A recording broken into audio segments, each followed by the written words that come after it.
Strange Wills. Starring the distinguished Hollywood actor Warren William, and featuring Marvin Miller and John Conroy, with Howard Culver and an all-star Hollywood cast. Original music by Del Castillo.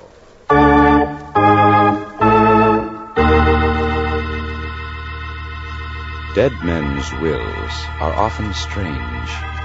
We cannot attempt to understand them or try to find the answers.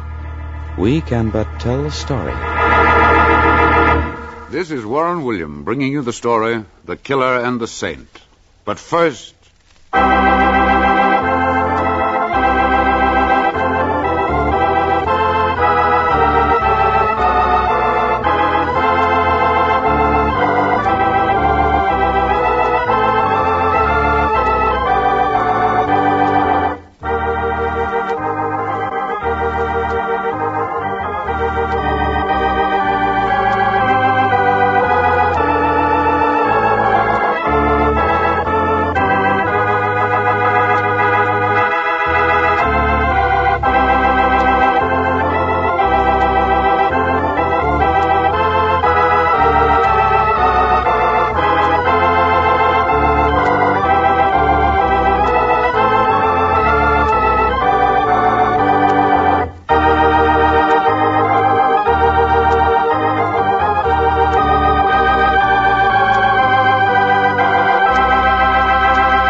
And now, The Killer and the Saint, starring Warren William as John Francis O'Connell.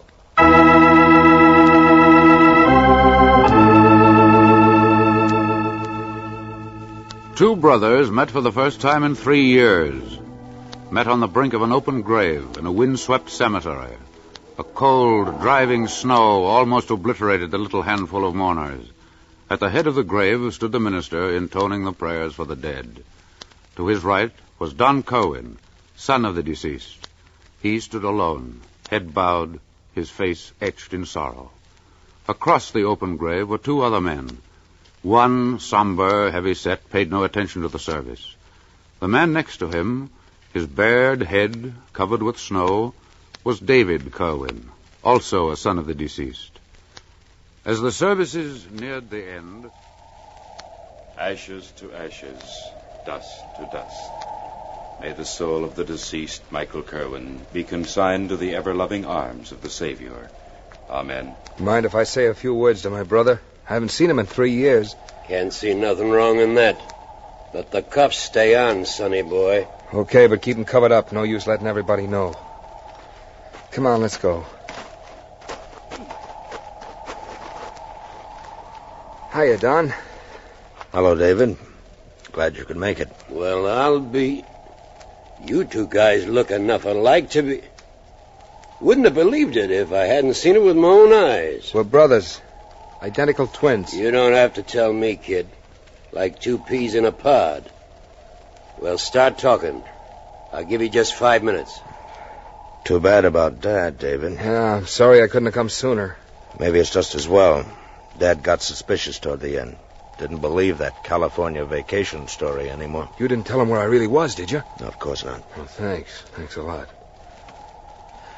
Well, Don, I'm coming up for parole next month. Looks like I'll make it, too. Parole? Oh, yes, of course. I've had enough. 3 long years of it. And if you make it, what do you intend to do, David? Well, I don't know yet. That depends on Phyllis. David, Well, go on. Speak your piece. What's up? I just wanted to tell you, Phyllis knows. Phyllis knows I've been... I had to tell her, David. I had to. Did you tell her why?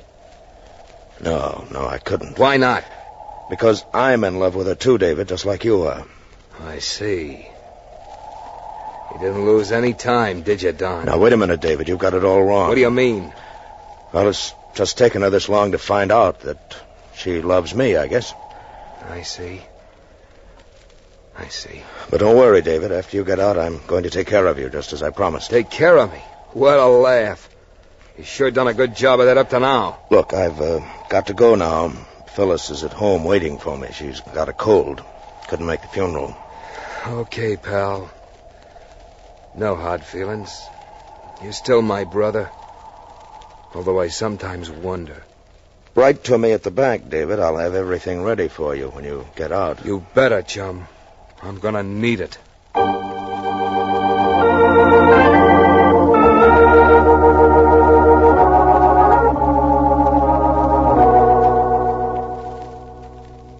About a week passed before Don Cohen came to my office to talk over his father's estate. I found him to be generous with his inheritance. Exceedingly generous. I know Father cut David out of his estate, Mr. O'Connell, but I want to give him half anyway. Well, Don, you certainly are generous about it. Well, David's being cut off was partly my fault, I guess. Dad asked me where David was, and I finally told him. Yes, I know.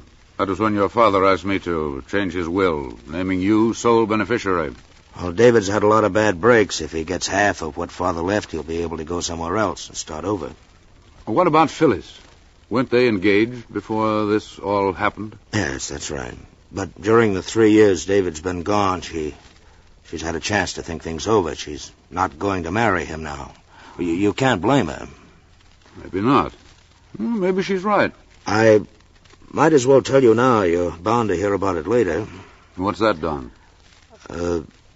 Phyllis and I are going to be married next month.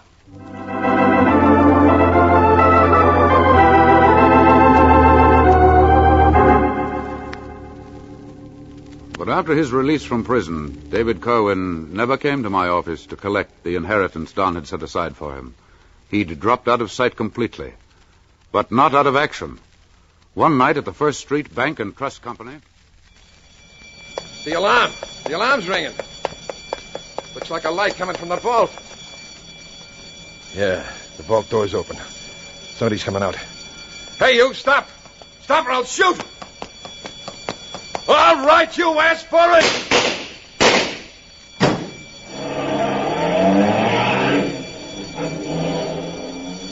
Missed him. I missed him.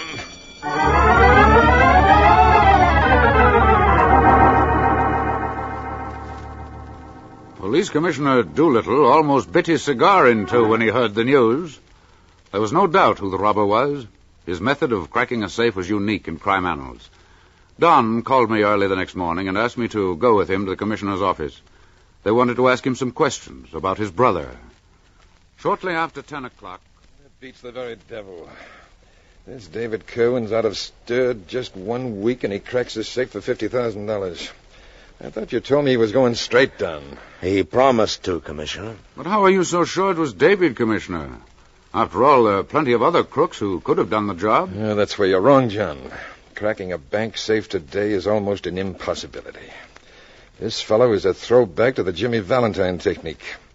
He can break a time lock and open a safe by listening to the tumblers. His fingers are super sensitive. There's magic in them. Black magic. You mean to say, Commissioner, that just by turning the dials on a vault door and listening to the tumblers, a man is able to actually open the vault? That's right, John. I'm convinced this fellow David Kerwin can open any lock in the world if you just give him time. I don't know what makes my brother do these things, Commissioner, except that he might have injured his brain when he was a boy. He was thrown from a horse, had a pretty nasty spill. Yeah, well, in any event, he's got to get cut. There isn't a bank in the country that's safe as long as he's on the loose. Yes, gentlemen, David Kerwin must be captured, dead or alive.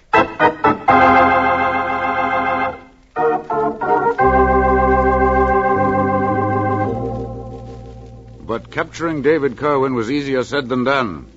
Within a month's time, 3 additional banks reported that their vaults had been opened and robbed, and in each case the same delicate technique of this master cracksman had been used. A modern Jimmy Valentine was on the loose, just as Commissioner Doolittle had said. The city was in an uproar. In the midst of this turmoil, Phyllis and Don were making arrangements to proceed with their wedding. You know, Don, I don't feel right about going ahead and getting married just when... I tell you, darling, there's no sense in us waiting. Things like this will just go on as long as David is at large. We can't let him ruin our lives, too, Phyllis. But I can't understand it. It doesn't make sense. What doesn't make sense? Well, when David and I were going together, he was always so nice. We talked for hours about all the plans he had. He was going to take up medicine, be a surgeon.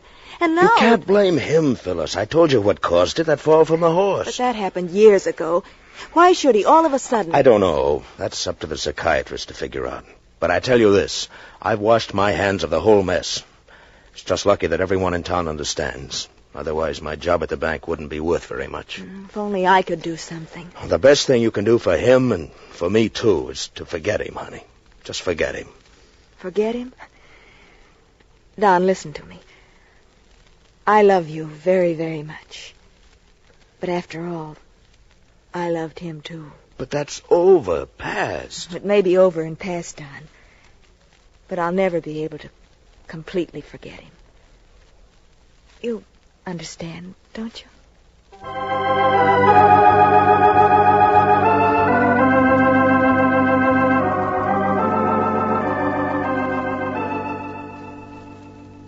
Don wasn't able to completely forget him either. After all, David was his twin brother. Late that night, Don drove out into the country.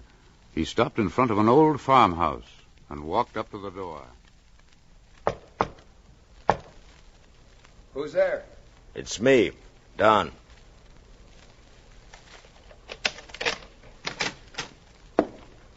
Leave the lights out, David. I've only got a minute. Did you bring the stuff? Yes, here it is. Guaranteed to change a brunette into a blonde in 3 hours. Be careful, don't drop it. I got it. Say, aren't you taking a chance coming out here? Respectable banker visits hideout of criminal brother, you know. So what? You're still my brother, aren't you? Everything ready for tomorrow night? Yes, everything's set, David. I got you a passport, birth certificate. How'd you arrange it? They belonged to a former customer that died. Found them with some papers at the bank. What's my new name? Arthur Pennish. Arthur Pennish, huh? Mm-hmm. Well, I better be getting used to it as long as I'm going to use it from now on. And here's the money, David. $10,000 in cash. That should hold you for a while. Thanks, Don. When you get to Rio, get lost. That's all I've got to say. Just keep out of the limelight and you'll be in the clear. Don't worry, I will. Of course, it goes without saying, David, that both Phyllis and I appreciate what you're doing. Skip it. Okay, I won't mention it again. You might do me one more favor, though. What? I thought perhaps I might see Phyllis. Just once more. See Phyllis? Why don't you just forget about her, David? You know she can't afford being seen with you. Well, couldn't you have her someplace where I could just sort of drive by and look at her? That's not asking too much, is it?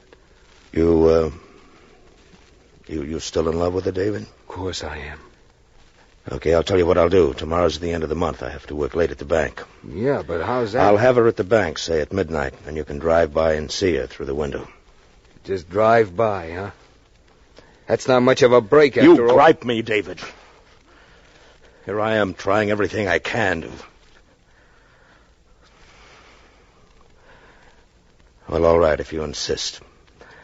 Listen, here's what we'll do. I'm listening. I'll open the front door just at midnight. That's the time the watchman's making his rounds on the second floor. That'll give you just 5 minutes alone with Phyllis. That's all I want, Don. 5 minutes. After that, you beat it back here. Pick up your passport and money, and then get going for the airport. Your plane leaves at 3 o'clock. Okay? Okay. See you tomorrow night, Don. I'll be there just when the clock is striking 12.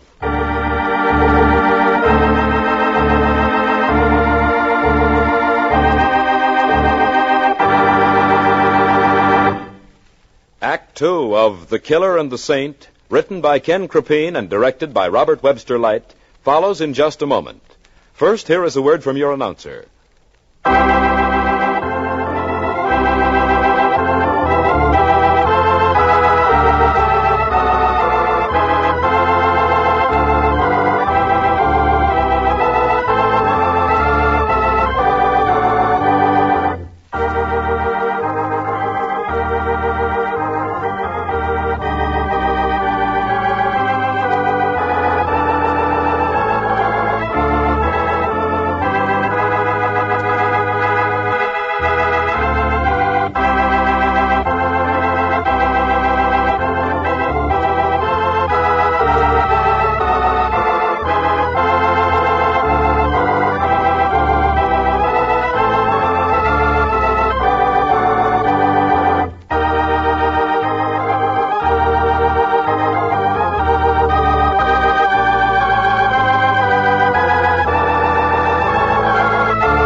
The Killer and the Saint, starring Warren William as John Francis O'Connell.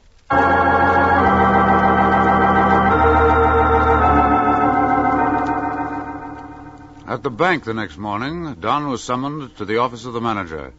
Mr. Gainsworthy lost no time in coming to the point.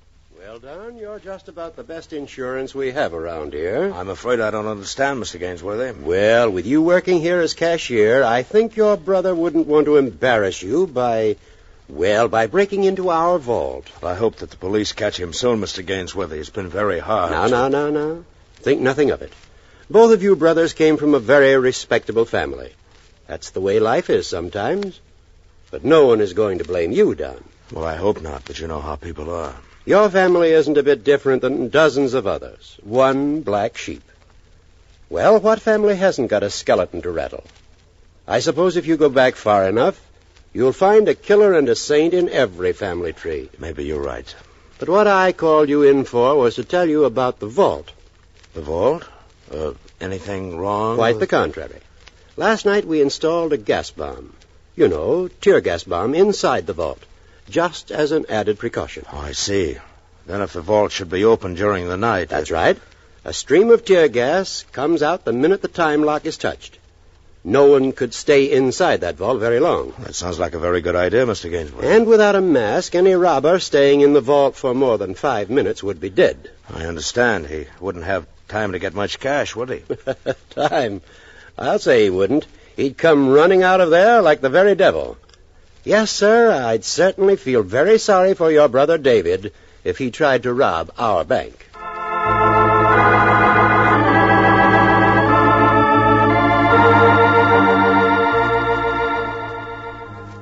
Later that night, Don and Phyllis were preparing for the visit of their midnight cavalier.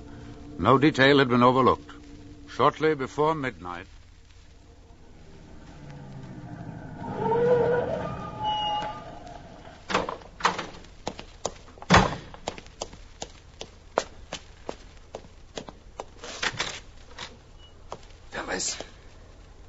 Oh, Phyllis. David, darling.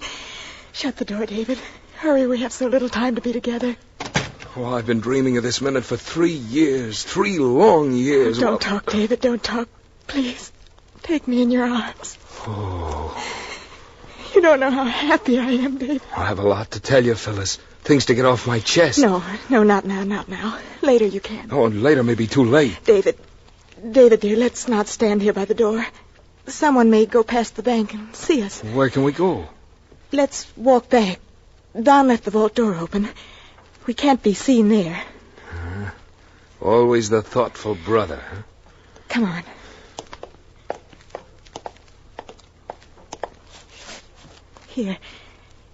Here's the vault. Won't Don object to my having you all to myself? That's not like him. Let's not spoil a perfect night, David. Please, let's not talk about him now. Hurry and go into the vault. All right. There's a light switch just to the right of the room. Turn it on, please. To the right of the room? Wait. Oh, there. It's on. Don! Yes, fellas, I'm coming. Don, I've done it. I've locked David in the vault. David in the vault. Oh, there, darling, don't cry. I feel like a Judas letting him kiss me and then... We had to do it, Phyllis. It was the only way. But why didn't you call the police? Why don't you get him out? He'll smother in there. He'll die. Wouldn't it be better for all of us if he did, darling? Don Kerwin, what do you mean? Just what I said. My brother's an incurable convict. As long as he lives, we'll have a shadow over us, a blot on our happiness. Do you mean to stand there and say you deliberately had me trick him into walking into the vault so that he would die? Yes, I did, Phyllis. I'm afraid I don't understand you, Don. Surely you don't mean what you're saying. Even if I didn't mean it, I couldn't get him out alive. Why not? When you lock the vault door, you automatically set the time lock, too. It can't be opened until 8 o'clock tomorrow morning. Time lock? Yes, Phyllis. If anyone tries to open the safe, it'd be automatically set off a tear gas bomb inside the vault. The gas would kill David in 5 minutes. You murderer! Ah, Phyllis. Get away! Don't touch me! I never knew I could loathe anybody as much as I... Go on. I'm not going to sit idly by and watch David suffer. Get out of my way! Get out! I'm going to call the police commissioner. They'll get him out. And believe me, if David dies, I'll see that you're charged with murder. So you really love him that much? Well, I should have known. All right, Phyllis, sit down and be quiet. What are you going to do? Make that telephone call to the commissioner. Probably the only decent thing I've ever done in my life.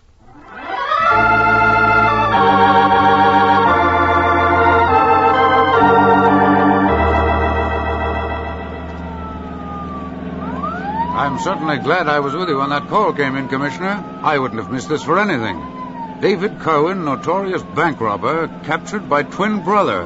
Lucky there was one good one in the family. Wonder how he ever tricked him into the vault. We'll soon find out. Come on, John, let's get in that bank.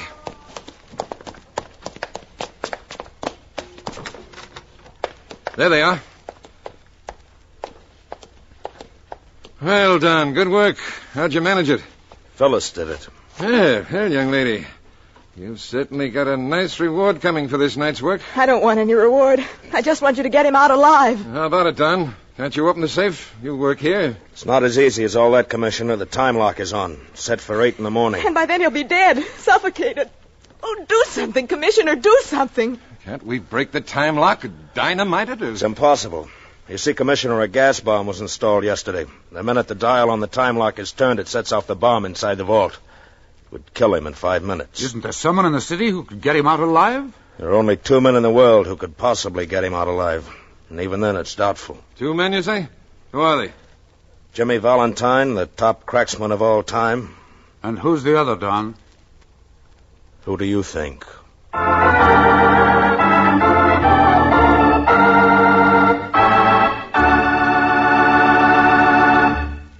Warren William will be back in just a moment to bring you the dramatic climax of The Killer and the Saint. First, here is a brief message from your sponsor.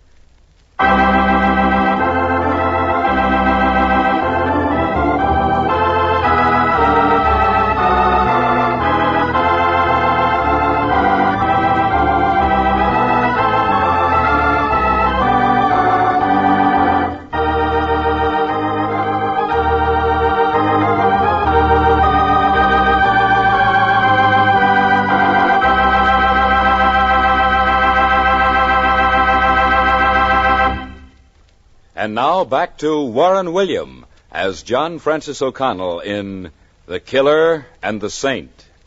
During the next few minutes, I witnessed one of the most extraordinary sights I've ever seen in my life. The bank was filled with police who'd come in response to the radio call. All of us watched, spellbound by what was transpiring, not daring to believe our eyes. Phyllis. Yes? Well, how about it? It's up to you. No, Don. It's up to you. Knowing what I do now, I never could marry you. This way, I can at least respect you. All right, that's all I wanted to know. Now, everybody stand still and shut up. I've only got a few minutes. I must have absolute quiet. But, Don, you don't know anything about cracking a safe. You'll kill him. Listen, save your talking till later. I wouldn't give you a plugged nickel for his chances, but I'm going to try. Let him alone, Commissioner. Something's just dawning on me. Dawning on you? No, it can't be. You're crazy. This guy can't get him out. But I think he can, Commissioner. I think he can. Shut up, I said. Okay, hand me the emery paper. Here it is, Don. Here it is. You see, Commissioner, he's sensitizing his fingertips. Sensitized? Let him work. He's turned the dial on the time lock. That means he's got only 5 minutes to go. Quiet. I've got to hear. 16 left. 4 right. No, it's 5 right. 72 left. 18 right. Oh, hurry, Don, hurry. Only 3 more minutes to go. It's coming. We're watching a genius, Commissioner. Emery paper, quick. I think I've missed. Here. 67 left. 8. Now, the tumblers won't fall. 8. It's off. Time lock is off. How much time have I? Less than a minute, Don. Only 55 seconds. I know this combination. 14 left. 67 right. 92 left. One right. Hurry, Don. Hurry, open the door. The 5 minutes are gone. Here it comes. He's alive. Oh, thank God, David is still alive.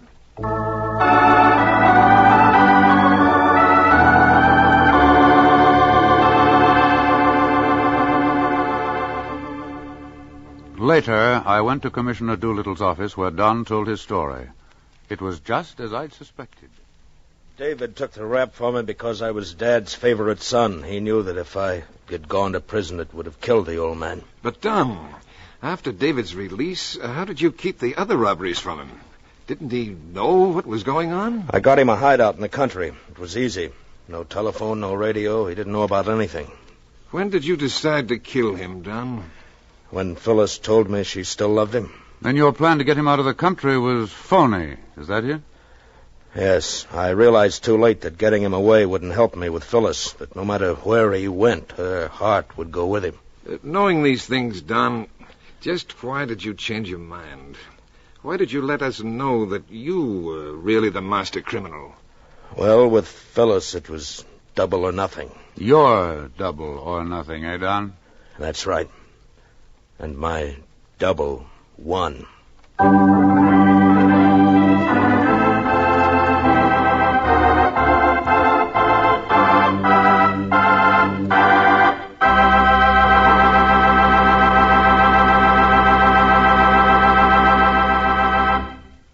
Most of the money stolen from the banks was found and restitution made. Don Kerwin was given a 5-year sentence, and from the latest reports is a model prisoner. Commissioner Doolittle and I both agree that Don is one of those rare individuals who gets an insatiable pleasure out of opening locks, a second Jimmy Valentine. After he serves his time, I intend to see if I can't help in his rehabilitation by getting him a job with a bank vault manufacturer. If anyone can design a burglar-proof vault, I know that Don Kerwin can. Phyllis and David are married and living in another part of the country. With both of the Kerwin twins out of circulation, ho-hum, it's a boring life.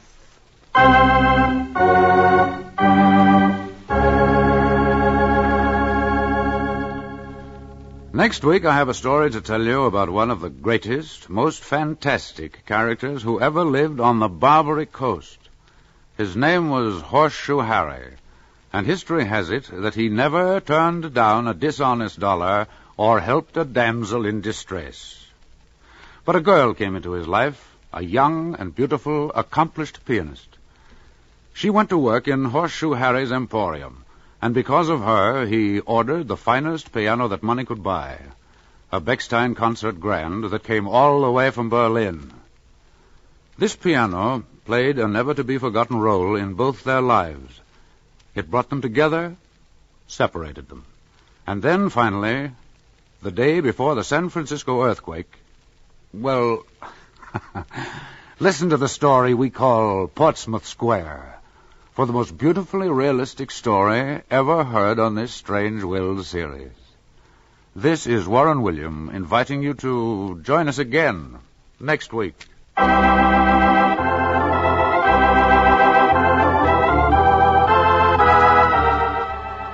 Strange Wills is a Teleways feature produced in Hollywood.